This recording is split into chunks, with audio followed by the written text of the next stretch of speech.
ब्रह्मस्वरूपाकडे जायचे, लक्षात ठेव. तुम्हाला पुढे जायचंय. आकाशाकरता आलात, कुठून आलात आणि जायचंय कुठं? मूर्खांचं ऐकू नका, नाही का? शास्त्र काय सांगते, साधू संत काय सांगतात ते ऐका. जायचंय कुठं? तर ब्रह्मस्वरूपाकडे जायचं आहे. मध्ये थांबायचं नाही, माग वळून पाहायचं. न फिरे माघारी, हाच ने माता न फिरे माघारी, बैसरे शेजारी गोविंदाच्या, नाही का? आणि म्हणून आलासी कोठून या जाशी कवणारे ठाया, घरदार नव्हे तुझे, घरदार नव्हे तुझे. घरामध्ये आपण साप पाळावा का, विंचू पाळावेत का? सर्पाला दुग्ध पान जर केलं त्याचं विषच होतं.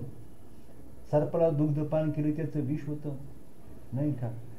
त्याचं अमृत करा तुम्ही, नाही का? आपल्या बुद्धीचं परिवर्तन. स्वातीचा पाऊस सर्पामध्ये पडला तर विष होतं, आणि तो जर शिंपल्यामध्ये पडला तर मोती होतात.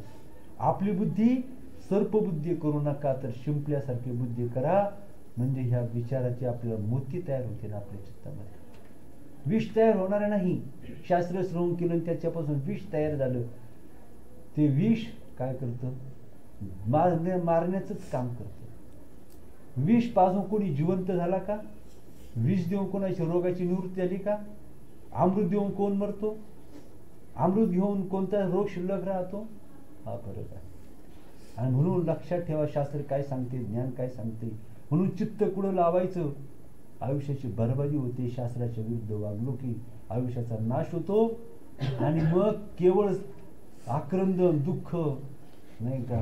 आणि काय म्हणतो त्याला, तर विव्हळणं, धडका घेणं, एवढंच आयुष्यात होतं. सांगून ठेवतो तुम्हाला, आता जर नाही ऐकलं पुढे हेच ठरलेले. काय सांगितलं? घरदार नव्हे तुझे, अवघी लटकी ही माया. ही मायेनं तुम्हाला घरदार माझं वाटतंय. ही अविद्या तुम्हाला फसवते, चकवते, भ्रमात टाकते, मोहात पाडते, अडकवते. तिचं काम झालं आणि तुमचा नाश झाला. ती टाळ्या वाजवते अविद्या. फसवलं, फसवलं, अडकवलं. अविद्याला आनंद, नाही का? अविद्या तो कसला असतो? दोन्ही दारे लिंपून या गुंतू गुंतू मेले. तो प्रपंच करता करता करता करता इतका प्रपंच करतो, इतका प्रपंचात दंग होतो का बाहेर पडण्याचा मार्गच बंद करून टाकतो. आठवण राहत नाही आणि आतच गुदमरून मरतो. बाहेर सुटण्याचा मार्ग त्याला स्मरत नाही, नाही का? बाहेर पडण्याचा मार्ग त्याला स्मरत नाही. ते दार बंद करून टाकतो, शेवटी आत गुदमरून मरतो, कोसला केला. तसं आपण प्रपंचामध्ये काय होतो, तर बाहेर पडण्याचा मार्ग बंद करून टाकतो आणि गुदमरून मरतो. म्हणजे 84 लक्ष योनीचे धनी आपण होतो. प्रपंच गुंतवणूक पाहिजे, त्रिकुट कोसरा, घर सायासे केले, दोन्ही दारे लिंपून गुंतू गुंतू मेले. पुढं काय? मोठे मोठे साधू संत त्यांनी सायास केले. मोठे मोठे साधू संत, जगा संतांचा जय जयकार होतो. आपल्या म्हाताऱ्याचा कोणी जय जयकार करत नाही. त्याला गाव, अख्खं गाव शिव्या घालते. आपल्या म्हाताऱ्याला अख्खं गाव शिव्या घालते. आणि साधू संतांचा हजारो वर्ष गेली तरी जय जयकार होऊन राहिलेला आहे. पुंडलिकाचा जय जयकार होऊन राहिलेला आहे. आजही पुंडलिकाचा, सृष्टीच्या उत्पत्तीच्या वेळ, म्हणजे कधी पुंडलिक होऊन गेला, पुंडलिक होऊन गेला तेव्हापासून पुंडलिकाचा जय जयकार होऊन राहिलेला आहे. आणि आपल्या म्हाताऱ्याचा आणि आपला कोण जय जयकार करेल? मूर्ख म्हणूनच पाहतात ना, काय किंमत देतात आपल्याला, नाही का? पण माणूस देवाचं नाम घेता घेता, नाम घेणं म्हणजे चांगला विचार करणं, सत्याचा मार्ग जाणं. काय सांगितलं? मोठे मोठे साधू संत त्यांनी सायास केले. काय सायास केले?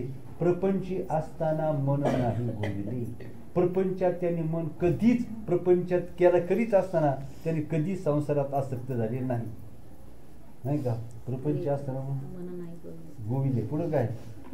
वेदशास्त्र पुराणे हाका मारिती लोका, वेदशास्त्र पुराणे हाका मारिती लोका, गाफील निजू नका काळ देईल धोका. गाफील निजू नका. वेदशास्त्र पुराण सांगतात, जाग करतात, सावध करतात, ज्ञान सांगतात, सुखाचा मार्ग दाखवतात, कल्याणाचा मार्ग दाखवतात, विनाशाच्या मार्गाकडे जाऊ नका असा इशारा देतात वेदशास्त्र पुराणे. त्यांचा ऐका. वेदशास्त्र पुराणे हाका मारिती लोका, गाफील निजू नका काळ देईल धोका. बोधला म्हणे तुम्ही हरिनाम जपा. ज्ञानदेव म्हणे हरिजप करणे तुटेल धरणे प्रपंचाची. प्रपंचाचं आपण जे बुद्धी धारण, जो प्रपंच आपण स्वीकारलेला आहे तो सांगितलं तुटेल धरणे प्रपंचाची. प्रपंचाची आसक्ती आपली तुटून जाईल. तोडायला सांगित सर्व माया तोडी, नाही का? की माया हा बंद तोडायचा आहे आपल्याला. प्रपंच संसाराचा बंद आहे. मी माझं हा बंद आहे. तुम्ही परब्रह्म असून मी माझं म्हणता. तुम्ही देव असून राक्षस पशु पक्षाचा तुम्ही वर्तन करता, नाही का? आणि म्हणून पाहता तर ह्या निमित्तानं भगवान शंकराने जे कार्य केलं, आता एक 5 मिनिटामध्ये तुम्हाला भगवान शंकराच्या कार्याची थोडीशी कल्पना देतो. मला आठवतं का नाही सांगता येत नाही, पण प्रयत्न करतो आठवण्याचा. तर भगवान शंकराने जे कार्य केले ह्या जगामध्ये, पूर्वीचा काळ होता पहा, तर द्वैत आणि अद्वैत, सत्य आणि असत्य. तर द्वैत म्हणजे जग, जग सत्य आहे, प्रपंच सत्य आहे, घरदार बायका मुलं सत्य आहेत, याला द्वैत म्हणतात. मग अशा प्रकारे द्वैत, ह्या द्वैत मताचा प्रसार झालेला होता. लोक अधर्माकडे वागलेले होते. ज्ञान जवळजवळ काय झालेलं होतं, ज्ञान लयाला चाललेलं होतं. आणि म्हणून काय केलं, भगवंतांनी काय केलं, अवतार घ्यायचं ठरवलं. आणि म्हणून काय केलं तर त्यावेळेला द्वैतवाद बोकाळला होता. जग सत्य आहे, प्रपंच सत्य आहे, पैसाडका सत्य आहे, घरदार बायका मुलं यांच्या मागच जग लागलेलं होतं. अद्वैत मत म्हणजेच ज्ञान, याचे काय झाले, म्हणजे हे नष्ट होत चाललेलं होतं. म्हणून भगवान शंकराने अवतार घ्यायचं ठरवलं. तर आणि बौद्ध मत, त्या काळाला बौद्ध मताचा, द्वैताचा आणि बौद्ध मताचा विशेष करून धुमाकूळ चाललेला होता. बौद्ध मत म्हणजे शून्यवाद. त्यातल्या त्या द्वैत मतापेक्षा बौद्धांचं शून्यवाद चांगला. द्वैत मत काय सांगत होतं, जग सत्य आहे, प्रपंच सत्य आहे, तुम्ही आम्ही सत्य आहोत, हे द्वैत सांगत होतं. शून्यवाद काय सांगतो, हे सत्य काहीच नाही, हा भ्रम आहे, हे नाहीच, यांना अस्तित्व नाही, हा भ्रम आहे, ही माया आहे. हे बौद्धवादांनी मान्य केलं. पण ते म्हटले ह्या जगाचा बाद त्यांनी केला, जग सत्य नाही त्यांनी सांगितलं. मग जग नाही, मग काय आहे, तर शून्य आहे. परंतु पलीकडच्या ब्रह्मा ते जग बाद करेपर्यंत त्यांनी चांगलं केलं. पण त्याच्या जगाच्या बाधानंतर जे परब्रह्म तत्व जे आहे तिथपर्यंत त्यांना पोचता आलं नाही. मग जगाच्या पलीकडे त्यांनी सांगितलं शून्य आहे, त्या परब्रह्माकडे त्यांना जाता आलं नाही. आणि म्हणून भगवान शंकरांनी तर काय केलं, तर अवतार घ्यायचं ठरवलं.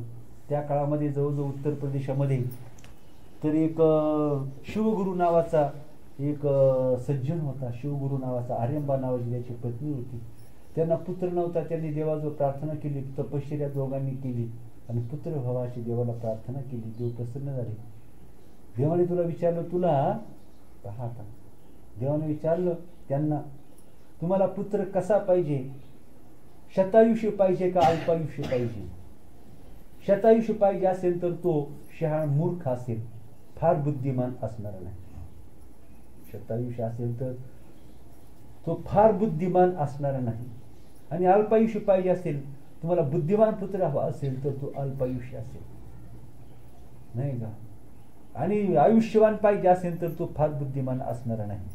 मग कसा पुत्र पाहिजे? त्यांनी सांगितलं तुमच्यासारखाच पुत्र पाहिजे, नाही का? फार जगण्यापेक्षा एकच दिवस जगावं माणसानं, नाही का? फार एकच दिवस जगावं.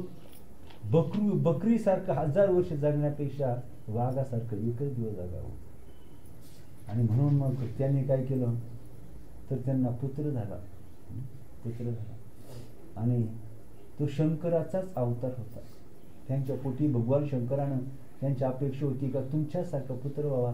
मग भगवान शंकरांनी त्यांच्या पोटी अवतार घेतला आणि त्याचं नाव शंकर असं ठेवलं.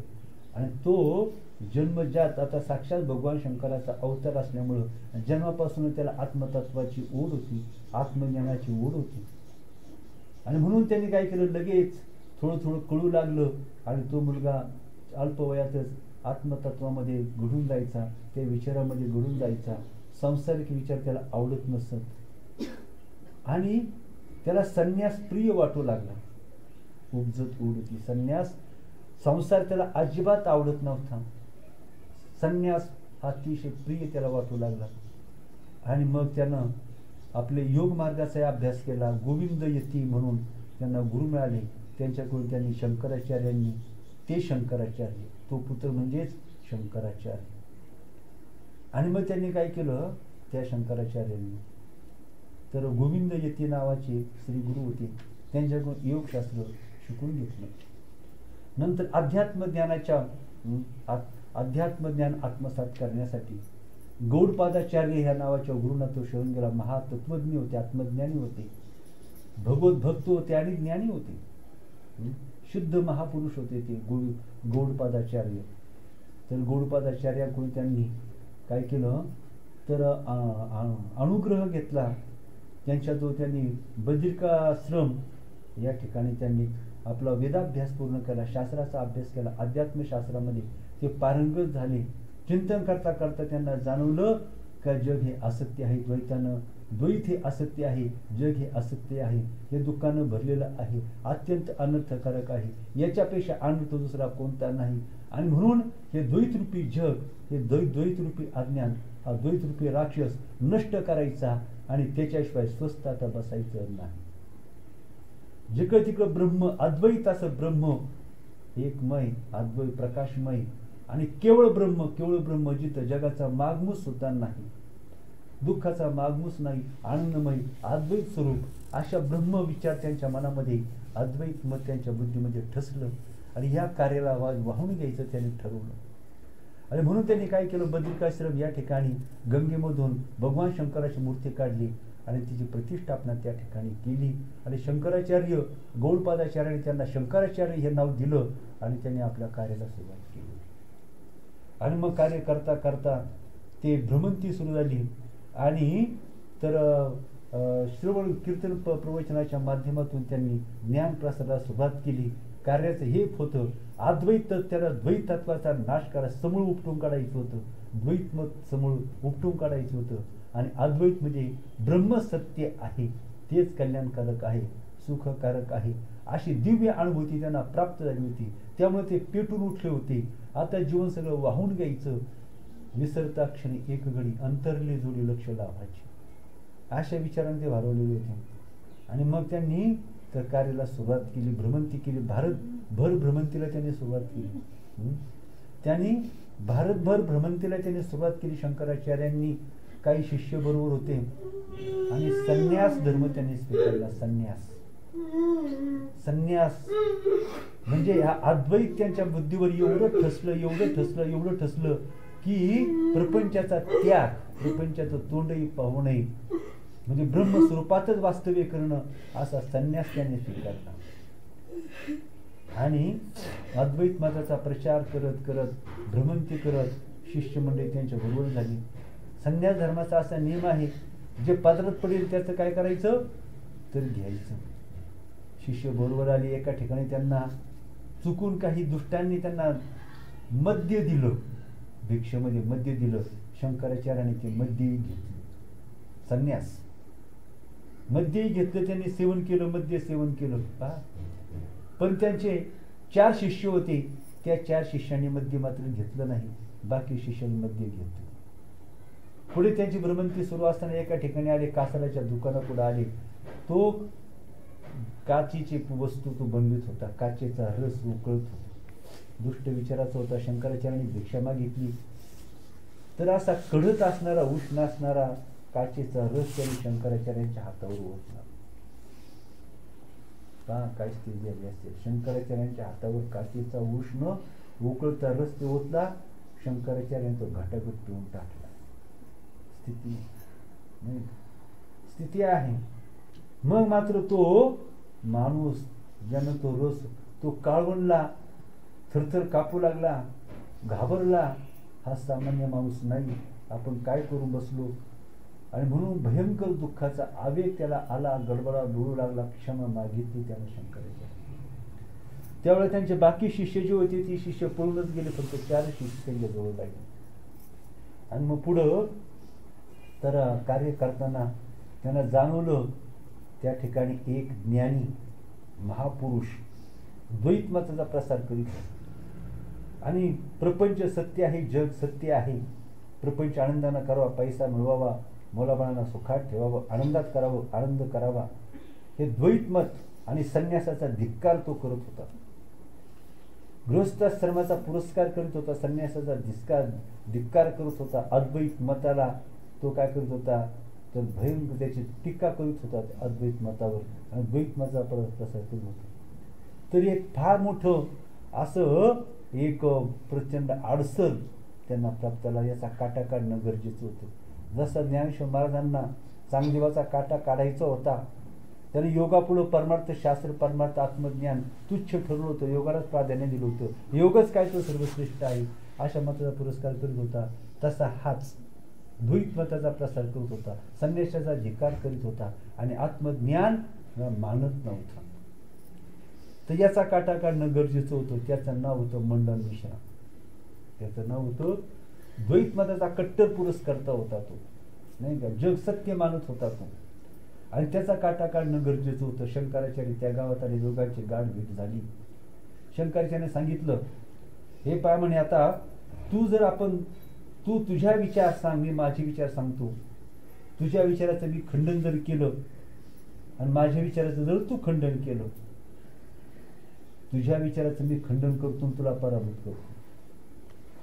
कदाचित तू माझ्या विचाराचं खंडन करशील, मला पराभूत करशील, आणि जर तुझा मी पराभव केला आणि द्वैतमत खंडन जर केलं, तर तुला संन्यास स्वीकारावा लागेल. तुला संन्यास स्वीकारावा लागेल आणि गृहस्थाश्रम तुला टाकून द्यावा लागेल. आणि मी जर हारलो, मी जर पराभूत झालो, तर मी अद्वैत मत टाकून देईन, द्वैत मताचा स्वीकार करून तुझ्यासारखा संसार करीन. मी जर हारलो तर. शंकराचार्याने सांगितलं, बाका कठीण प्रसंग होता. अद्वैत मत सिद्ध करून दाखवणं गरजेचं होतं. तो साधा नव्हता, वेदशास्त्रात पारंगत होता. कोण? मंडन मिश्रा वेदशास्त्रात पारंगत होता. आणि अनेकाचे त्यांनी मोठमोठ्या विद्वानांना त्यांनी चिंड्यामूत, म्हणजे आपण काय म्हणतो, चिंड्याची चारीमुंड्याची त्यांना केलेलं होतं मोठमोठ्या विद्वानांना. असा वेदशास्त्रात पारंगत, शास्त्रामध्ये पारंगत होता. शंकराचार्याची गाठ पडली. शंकराचार्य म्हटले, आता दोघांच्या खंडन मंडन ह्या श्रेष्ठ विचार कोणता. आणि म्हणून ते मंडन मिश्र आपले एक सिद्धांत सांगू लागले. शंकराचार्य आपल्या श्रेष्ठ अशा बुद्धीनं, विचाराने त्यांच्या मताचं खंडन करू लागले. शंकराचार्याने सुद्धा काही मतं मांडली आणि त्यानं सुद्धा आपल्या बुद्धी चातुर्याने शंकराचार्यांच्या मतांचं बरंचसं खंडन केलं. आणि शेवटी वाद, ज्याला आपण चर्चा म्हणतो, चर्चा उच्च टोकाकडे चालली. शंकराचार्य म्हटले, आपली चर्चा सुरू झाली, परंतु याला निर्णायक मत देणारा कोणीतरी, काय तटस्थ अशा प्रकारचा कोणीतरी गृहस्थ पाहिजे, का जो कोण हरलं कोण जिंकलं याचा न्याय निवाडा करणारा तिसरी व्यक्ती याच्यामध्ये पाहिजे. म्हणजे कोण? मग शंकराचार्य सांगितलं, तुझी बायको शुद्धमती आहे, ती पक्षपात करणारी नाही, नवऱ्याची बाजू घेणारी नाही, तर सत्याची बाजू घेणारी आहे. आणि म्हणून तुझी बायको शुद्धमती आहे आणि तिला काय आपण निवाडा करायला बसू. आणि तिच्या समक्ष चर्चेला सुरुवात झाली. मग तिनं सांगितलं, दोघांना सांगितलं, मी निवाडा देईन, खंडन मंडन तुम्ही एकमेकांच्या विचाराचं करा. जो पराभूत झाला त्याचा तो पराभूत म्हणून मी जाहीर करीन, आणि ज्याचा विजय झाला तो विजयी पक्ष म्हणून मी जाहीर करीन. बायकोनं सांगितलं. पण म्हणे, कदाचित माझी बुद्धी काय होऊ नये, माझी बुद्धी मलिन होऊ नये, म्हणून मी निर्णय तर सत्य निर्णय मी देणारच आहे. मी सत्य निर्णय देणारे, पती म्हणून नवऱ्याची बाजू घेणार नाही, आणि हा त्रयस्थ म्हणून त्याच्या मताचा धिक्कार करणार नाही, तर सत्य विचाराचा स्वीकार करून मी निर्णय देईल.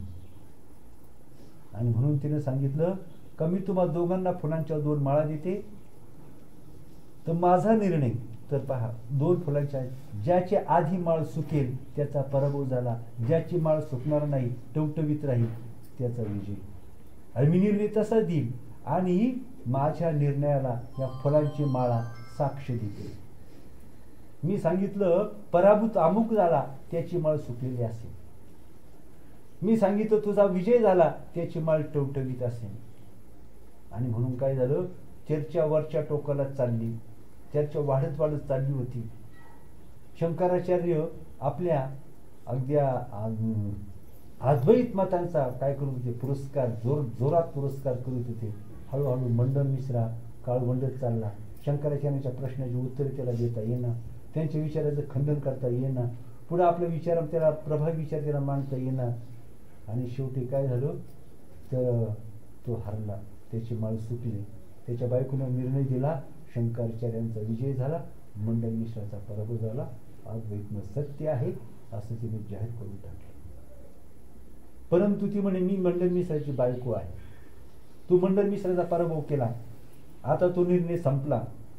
आता मी सांगते, तू जोपर्यंत मला जिंकत नाही तोपर्यंत मंडन मिश्राचा पराभव सिद्ध होत नाही आणि तुझा विजय सिद्ध होत नाही. तुला माझा तू पराभव जेव्हा करशील, आता मी मंडन मिश्राच्या बाजूने लढते, तुझ्या विरुद्ध लढते. आपल्या विचारांचं खंडन मंडन पुन्हा सुरू होईल. मी पराभूत झाले तर मंडन मिश्रा हरला, आणि मी जर विजयी झाली तर तू हरला असं ठरवावं लागेल. आणि पुन्हा मग तिनं काय केलं, सुरुवातीला इकड तिकडचे प्रश्न झाले. मग तिनं आपलं हत्यार तिनं काढलं, गुप्त हत्यार तिनं काढलं. त्या मंडन मिश्राच्या बायकोनं तिनं कामशास्त्रावरचे प्रश्न विचारले. शंकराचार्यांना कामशास्त्र काहीच माहीत नव्हतं. पती पत्नीचं जीवन त्यांना माहीत नव्हतं. तिने त्यावरचे कामशास्त्रावरचे प्रश्न विचारले. त्यांनी सांगितलं मी 6 महिने मला अवधी दे, 6 महिन्यांनी मी तुझ्या या प्रश्नाची उत्तरं देईल. पहा किती सामर्थ्य असतं, किती सामर्थ्य असतं. 6 महिने मुदत मागून घेतली शंकराचार्यांनी. आणि मग आता त्यांना ध्यास लागला होता, गृहस्थाश्रमाचा अनुभव नव्हता, पती पत्नीचं जे सुख असतं त्याचा अनुभव त्यांना नव्हता. ते वेदशास्त्रामध्ये पारंगत होते, परंतु इथे ते कमी पडले. ही उणीव त्यांना भरून काढायची होती. शंकराचार्यांच्या बायकोला त्याला नामहरण करायचं होतं. आणि म्हणून प्रसंग पुढे असा घडला की अमरू नावाचा राजा होता. तो राजा मृत्यू पावला, अमरू नावाचा राजा. आणि मग शंकराचार्यांच्या मनामध्ये आलं की आपण काय करू, परकाया प्रवेश करू, रिद्धी किंवा असं सामर्थ्य शंकराचार्याच्या जवळ होतं. त्याने ठरवलं अमरू राजाच्या देहामध्ये आपण प्रवेश करायचा. तरुण राजा होता, तो राजा मृत्यू पावला.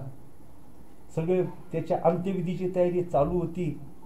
शंकराचार्यांनी काय केलं, त्यावेळेला 2 गोष्टी केल्या. मृत्यू पावलेल्या अमरू राजाच्या देहामध्ये त्यांनी प्रवेश केला. दुसरी गोष्ट त्यांनी अशी केली, आपल्या शिष्यांना सांगितलं आणि त्यांनी आपला प्राण स्वतःच्या देहातून काढून घेतला, जीव काढून घेतला आणि त्या जीवानं प्राणासकट अमरू राजाच्या देहामध्ये प्रवेश केला. त्याचा प्राण निश्चेष्ट पडला, देह निश्चेष्ट पडला. शिष्यांना सांगून ठेवलं की मी जोपर्यंत पुन्हा या देहामध्ये तोपर्यंत माझ्या देहाचा तुम्ही रक्षण करा, या देहाचं तुम्ही रक्षण करा. काही काळ 6 महिनेपर्यंत या देहाचं रक्षण करा. मग त्या शिष्यांनी काय केलं, घनदाट अरण्याच्या पलीकडे एका डोंगराच्या पर्वताच्या गुहेमध्ये शंकराचार्यांचा देह नेऊन ठेवला आणि तिथं त्या देहाचं रक्षण करीत बसले शिष्य. मग आता ते शिष्य शंकराचार्यांच्या देहाचं रक्षण करीत होते, त्यामध्ये प्राण नव्हता. शंकराचार्याच्या जीवानं प्राणानं त्या अमरू राजाच्या देहामध्ये प्रवेश केलेला होता आणि तो राजा जिवंत झाला. सगळ्या राणीला अतिशय आनंद झाला. सगळे राजा जिवंत झाला, राणीला प्रजेला आनंद झाला. आणि मग पुन्हा तो राजा व्यवहार करू लागला, राज्य करू लागला. राणीला कळून चुकलं हे झालंच कसं. राजा जिवंत झाला कसा, तो जिवंत झाला पण त्याची बुद्धी अतिशय तेजस्वी झालेली होती. राजा जेव्हा जिवंत झाला त्याच्या राणीला जाणवलं राजा अतिशय बुद्धिमान झालेला आहे, बुद्धी त्याची तेजस्वी झालेला आहे, परंतु संसारात लक्ष नाही. राजाचं संसारात लक्ष नाही. चित्त कोणीतरी एक अतिशय महातेजस्वी तर ज्ञानघन नाही का, ज्ञानी अशा महान योग्यानं आपल्या राजाच्या शरीरामध्ये प्रवेश केला आहे. तिला जाणवलं काय, अशा ज्ञानी योग्यानं राजाच्या शरीरात प्रवेश केलेला आहे. मला तिला वाटलं तो योगी काय करील, ज्ञानी योग्यानं आपल्या राजाच्या शरीरात प्रवेश केलेला आहे, तो कधी ना कधी या देहाचा त्याग करून त्याचा देह कुठेतरी पडलेला असेल या देहाचा त्याग करून तो त्या देहामध्ये प्रवेश करील, राजा पुन्हा मरेल अशी तिला भीती होती. तिला भीती काय होती? राजा कधी ना कधी त्या देहात प्रवेश करेल, त्याचा देह कुठेतरी मृत अवस्थेत असेल, तो मग त्या देहात प्रवेश करण्यासाठी या देहाचा त्याग करेल. आणि म्हणून राणीनं फरमान काढलं, जेवढी प्रेत असेल तेवढी जाळून टाका, एकही प्रेत शिल्लक ठेवू नका. सगळीकडे शोधाशोध सुरू झाली. प्रेत दिसलं की जाळून टाकायचं, दिसलं की जाळून टाकायचं. आणि मग शेवटी राणीनं केलं की अजूनही पाहिजे तसं प्रेत सापडलं नव्हतं. राणीनं फरमान सोडलं, सगळा परिसर जंगलाच्या पलीकडे सगळं जग ढूंढून काढा, ते प्रेत शोधा. आणि मग ते राजसेवक राज्य जंगल ओलांडून त्या गुहेपर्यंत येऊन पोहोचले. त्यांना ते शिष्य त्या शंकराचार्यांच्या मृतदेहाचं रक्षण करताना दिसले. एक तो गोष्ट सांगायची राहिली. शंकराचार्यांनी आपल्या शिष्याला सांगून ठेवलं होतं, ते सांगायचं राहिलं, विसरलो, की मी काय करणार आहे, दुसऱ्या राजाच्या देहामध्ये प्रवेश करणार आहे, तोपर्यंत तुम्ही माझ्या या मृतदेहाचं रक्षण करा. परंतु देहरक्षण करताना तुम्हाला एक काही अडचण आल्यास फक्त राजवाड्यात या आणि माझी छाती मला दाखवा, असं सांगून ठेवलं होतं. काय, मी राजाच्या देहामध्ये प्रवेश करतोय, मी राजा म्हणून आता वावरत असेल, माझ्या मृतदेहाचं रक्षण करा, मी राजा म्हणून या राजवाड्यात या राज्यात वावरेल. परंतु तुम्हाला देहाचं रक्षण करताना जर काय अडचण आली तर राजवाड्यात या, मी राजा असेल, त्या राज्यरूपाच्या तुम्ही मला माझी छाती दाखवा, एवढंच तुम्ही करा. आता राजसेवक त्या जंगलातल्या गुहेमध्ये गेले आणि तिथं त्या गुहेतल्या शंकराचार्याच्या देहाचं रक्षण ते शिष्य करत होते. त्यांनी सांगितलं, राणीचं फरमान सांगितलं, याला तत्काळ जाळून टाकायचं आहे. आणि म्हणून 3 सेवकांनी काय केलं, त्याच्या शिष्यांनी त्या राजसेवकांना बोलण्यात गुंतून ठेवलं. एक शिष्य प्रचंड वेगाने राजवाड्यात आला आणि छाती दाखवली. शंकराचार्यांना त्यांची छाती दाखवली. आणि बाकी शिष्यांनी काय केलं, त्यांच्या सेवकांना बोलण्यात गुंतवून ठेवलं. तेवढ्यात दुसरे शिष्य राजवाड्यात लगबगीने गेला आणि शंकराच्या त्या राजाला त्यांची छाती दाखवली. राजाला कळलं की काहीतरी प्रॉब्लेम निर्माण झाला नाही. आणि मग राजानं काय केलं की प्रचंड वेगानं, वायुवेगानं आपल्या त्या गुहेमध्ये जो मृतदेह पडलेला होता तिथं प्रवेश केला त्या देहामध्ये, आणि इकडं राजाचा देह मरून पडला. आणि मग त्या राजसेवकांना सुद्धा आश्चर्य वाटलं की हे मागा प्रेत होतं, हे जिवंत झाले. आणि म्हणून त्यांनी तो नाद सोडून दिला, नाही का, तो नाद सोडून दिला. आणि अशा रीतीनं काय झाले, शंकराचार्य तर जिवंत झाले, पुन्हा त्या देहामध्ये आले. आणि मग त्याने मंडल मिश्राच्या बायकोला तिच्या प्रश्नाची उत्तरे दिली. आता पहा, मंडल मिश्राच्या बायकोला मान्य केलं की तू सांगतोस ते अद्वैत मत सत्य आहे, अद्वैत खोटे हे, जग खोटं आहे, जग सत्य नाही, अद्वैत सत्य आहे. आणि ठरल्याप्रमाणे आश्चर्य म्हणजे मंडल मिश्रानं गृहस्थाश्रमाचा त्याग करून संन्यास आश्रम घेतला, संन्यास घेतला. त्यांनी काय केला की अद्वैत मत सत्य आहे, ह्या अद्वैत मताचा शंकराचार्यांचा शिष्य झाला. एक तो कसा होता तर एकनिष्ठ शिष्य मंडल मिश्रा शंकराचार्यांचा शिष्य. त्यानं शिष्यत्व असं पत्करलं नाही. कसं पत्करलं, अद्वैत मत सत्य आहे हे सिद्ध करून दाखवायला लावलं शंकराचार्यांना, तेव्हा त्यांचं शिष्यत्व पत्करलं. आणि मग एकनिष्ठ शिष्य बनला शंकराचार्यांचा, त्याने स्वतः संन्यास घेतला. तर एक अजून गोष्टी सांगायची राहिली तर शंकराचार्यांना जो अनुभव आला त्या राजाच्या देहामध्ये प्रवेश केल्यानंतर, तर शंकराचार्यांनी एक ग्रंथ लिहिला, आमरू शतक म्हणून तो नावाचा ग्रंथ आहे. आणि मग राजाच्या देहामध्ये वावरत असताना त्यानं काही अतिशय महत्त्वाचे अशा प्रकारचं ज्ञान त्याच्यामध्ये सांगितलं. दुसरी गोष्ट अशी घडली का राजाला पुन्हा शंकराचार्यांनी आपल्या मृतदेहामध्ये प्रवेश केला आणि राजाचा देह पुन्हा मृत झाला. आणि त्या राजाच्या देहाला अग्नी देत असताना काय झालं होतं, त्या राजाच्या देहामध्ये किंचितही संवेदना शिल्लक राहिली. आणि म्हणून तर शंकराचार्यांच्या हाताला काय झालं, आग भाजलं. शंकराचार्य इकडे जिवंत आले, पण हाताचा हात भाजल्यामुळं हात त्याला वेदना होऊ लागले हाताला. पहा कसं आहे, कळलं का तुम्हाला काय झालं? हाताला वेदना झाल्या आणि मग त्यांनी काय केलं, करावलंबन या नावाचा एक श्लोक ज्याला ग्रंथ लिहिला आणि आपल्या हाताच्या वेदना त्यांनी कमी झाल्या.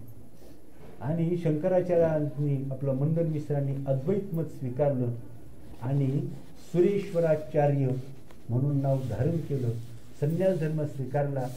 शंकराचार्यांचं शिष्यत्व त्यांनी स्वीकारलं आणि तिथून पुढं अद्वैत मताचा प्रसार त्यांनी केला. आणि आज प्रख्यात तत्वज्ञ अद्वैत मताचं मंडन अद्वैत मताचा प्रसार करणारी ज्यांनी अशा असंख्य कारिका लिहिल्या. भगवंतांनी काय केलं, ज्या श्रुती होत्या, ब्रह्मसूत्र व्यासांनी लिहिली, त्या ब्रह्मसूत्र प्रस्थांतरी म्हणतात. अध्यात्म ज्ञानाचा प्रसार करणारे प्रस्थांतरी. हे प्रस्थांतरीमध्ये ब्रह्मसूत्र म्हणजे जिथं ज्या आत्मज्ञान ब्रह्मज्ञान अतिशय सुस्पष्ट, एक गाव दोन तुकडे निर्णायक असं ब्रह्मज्ञान सांगणारी जी व्यासांची ब्रह्मसूत्र, परंतु ती दुर्बोध होती. आणि म्हणून शंकराचार्यांनी त्याच्यावर भाष्य केले. भाष्यकार, शंकराचार्यांना भाष्यकार म्हणतात. शंकराचार्यांना त्याच्यावर भाष्य केलं आणि सुरेश्वराचार्यांनी त्याच्यावर कारिका लिहिल्या. अद्वैत मत त्यांनी अद्वैत मताचा प्रसार कोणी केला तर सुरेश्वराचार्यांनी, शंकराचार्यांनी केला. द्वैत मताचं खंडन केलं, असत्य आहे सगळीकडे दाखवून दिलं. आणि तर संन्यास घेऊन तर सुरेश्वराचार्य ह्या नावाने त्यांनी काय केलं तर विपुल ग्रंथ संपदा निर्माण केली. अद्वैत मत त्यांनी प्रसार केला आणि शंकराचार्य एकनिष्ठ शिष्य म्हणून त्यांनी त्यांच्या सेवेमध्ये सगळं आयुष्य घालवलं. म्हणजे असं म्हणजे हे ज्ञान इतकं श्रेष्ठ आहे, इतकं महत्त्वाचं आहे. जे ज्ञानाचा आज आपण अभ्यास करतो, त्या ज्ञानाचा उगम हा असा श्रेष्ठ अशा प्रकारचा, ते काय कोणत्या गटारातून ते ज्ञान आलेलं नाही का. आणि म्हणून हेच ज्ञान काय करतं, रामकृष्ण उच्चार आनंद या नामात शक्ती आहे.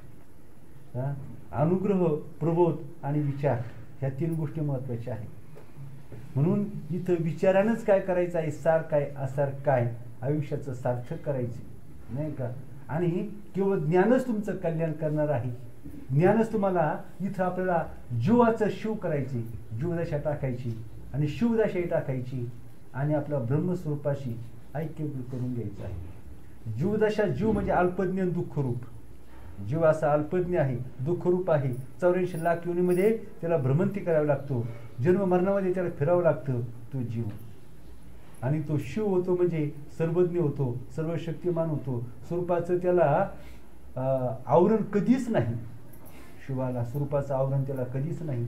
आणि सर्वज्ञ, सर्वशक्तिमान, षड्गुण ऐश्वर्य संपन्न आणि जिथं 84 लक्ष योनी तर भ्रमंती नाहीच, पण त्याचा तो नियामक असतो. 84 लाख योनी त्याचा तो नियामक अशा प्रकारचं. मग तुम्ही विचार जर केला तर जीव, आणि चांगला विचार जर केला तर तुम्हाला आपल्याला शिवपद प्राप्त करून घेता येईल. विचार जर नाही करता आला तर आपल्याला जीव म्हणून 84 लक्ष युनितून फिरावं लागेल. जन्ममरणाच्या रहाटगाडग्यात आपल्याला फिरावं लागेल आणि भयंकर दुःख, केवळ दुःखाला सामोरं जावं लागेल. म्हणून आपण हे जीवपद नष्ट करायचं आहे, शिवपद प्राप्त करायचे आणि शिवपद टाकून द्यायचं आहे. आपलं ब्रह्मपद प्राप्त करायचं आहे, आढळपद अशा प्रकारचं. आणि त्याच्यासारखं मनुष्य जीवन अतिशय त्याची किंमत करता येत नाही. मनुष्य जीवनाची त्रिलोक्याची जेवढी किंमत त्याच्यापेक्षा जास्त किंमत मनुष्य देयाची आहे. आणि इथं विचार हीच खरी संपत्ती आहे नाही का. ही विचार हाच खरा सूर्य आहे नाही का. आणि म्हणून ह्या विचाराला सोडायचं नाही. किती संकट आली, किती त्रास झाला, किती दुःख झालं, किती अपमान झाला, सगळ्या जगानं जरी टाकलं तरी सत्य विचार सोडायचा नाही. हाल झाले, मोठमोठी संकट, डोंगरासारखी संकट कोसळली, मृत्यूला सामोरं जावं लागलं नाही का. आणि उपाशी पोटी राहावं लागलं तरी सत्य सोडायचं नाही का. कसोटी असते. हरिश्चंद्र राजा, तारामती राणी, वाही डोंबा घरी पाणी. हरिश्चंद्र राजा तुम्हाला माहिती आहे, तारामती राणी आणि त्यांचा मुलगा काय रोहिदास. किती राजा होता. स्वप्नात वचन दिलं विश्वामित्राला, विश्वामित्र आणि नारद, नाही का. तर त्यांनी सांगितलं असं सत्याचं महत्व, सत्य वचनाचं महत्व आणि त्या ज्ञानाचं महत्व हे नारद सांगत होते विश्वामित्राला. सत्याचं महत्व किती आहे, ज्ञानाचं महत्व किती आहे, सत्य वचनाचं महत्व किती आहे, सत्य वचनाचं पालनाचं महत्व काय आहे, हे नारद विश्वाच्या कोणाला सांगत होते, विश्वामित्राला. मग विश्वामित्र म्हणला असा महापुरुष आज जगात आहे का, हे तुम्ही सांगताय फार चांगले. हा विचार अतिशय उच्च कोटीचा आहे, आश्चर्यकारक आहे, फार आनंददायक आहे, फारच चांगला आहे. पण याचं पालन करणारा महात्मा जगामध्ये कोणी आहे का, नाही. मग त्यांनी सांगितलं आहे. म्हणे कोण आहे, म्हणे हरिश्चंद्र राजा आहे. तो हेच काय तर याच्यापेक्षा आश्चर्यकारक थोर विचारचा तो आश्रय, गुणांचा समुद्र आहे, सगळ्या उच्च विचाराचा तो आश्रय स्थान आहे. मग विश्वामित्राने त्याचं परीक्षा पाहिजे ठरवलं. स्वप्नामध्ये गेला, स्वप्नात त्याचं दान मागितलं, राज्याचं दान मागितलं, बायकोचं सगळं दान मागितलं. स्वप्नात दिलेलं वचन ते हरिश्चंद्र राजांना राज्य सोडून दिलं. मग हरिश्चंद्र राजा आणि मग डोंबा घरी, आणि मग त्यानं काय केलं तर डोंबा घरी पाणी म्हणजे सगळं राज्य गमावलं आणि राजा, सुकुमार राणी आणि कोवळं बालक स्मशानामध्ये तो काम करू लागला. हाल हाल हाल, इतकं हालाचं, इतकं कष्टाचं, इतकं संकटाचं, इतकं जीव घेणं, असं इतकं वाईट जीवन जगला. परा कोटीची संकट त्याच्या डोंगरासारखी संकट कोसळली. त्याच्या मुलाला भयंकर दुःखाला, संकटाला सामोरं जावं लागलं. ज्या बायकोला कधी कष्ट माहीत नव्हते, मुलाला कधी माहीत नव्हते, अशा भयंकर संकटाला, दुःखाला सामोरं जावं लागलं. तरी त्यानं आपलं वचन मोडलं नाही का, वचन मोडलं नाही. म्हणजे अशा प्रकारचा हरिश्चंद्र राजा, तारामती राणी, वाही डोंबा घरी पाणी, नाही का. म्हणजे मग विश्वामित्राला कळून चुकलं की खरंच किती तो थोर अशा प्रकारचा महापुरुष आहे, नाही का. आणि म्हणून पहा तर कस हा खोट्याला लावतात का खऱ्याला लावतात. लोखंडाला कोणी कस लावत नाही, लोखंडाला कस लावत नाही, सोन्याला कस लावतात. लोखंड आणि सोनं याच्यामध्ये फरक आहे. लोखंड जमिनीमध्ये टाकलं तर गंजल्याशिवाय राहत नाही, लोखंड जमिनीमध्ये टाकलं तर गंजल्याशिवाय राहत नाही, आणि टांगून जरी ठेवलं तरी गंज त्याला लागतो. पण सोनं माती जरी करून ठेवलं तरी त्याला गंज लागत नाही, असं सोनं असतं, नाही का. आणि म्हणून हे विचार कसे आहेत, बुद्धी आणि विचार. माणूस एक विचार केला की उच्च स्थितीला जातो, आणि तो विचार जर सुटला अत्यंत अधोगतीला जातो. उच्च गतीचं फळ सुख आहे, अधोगतीचं फळ दुःख आहे. आणि कोणती गती स्वीकारायची हे आपल्याच हातामध्ये आहे. आपण तेच करावं आणि जगाला सुद्धा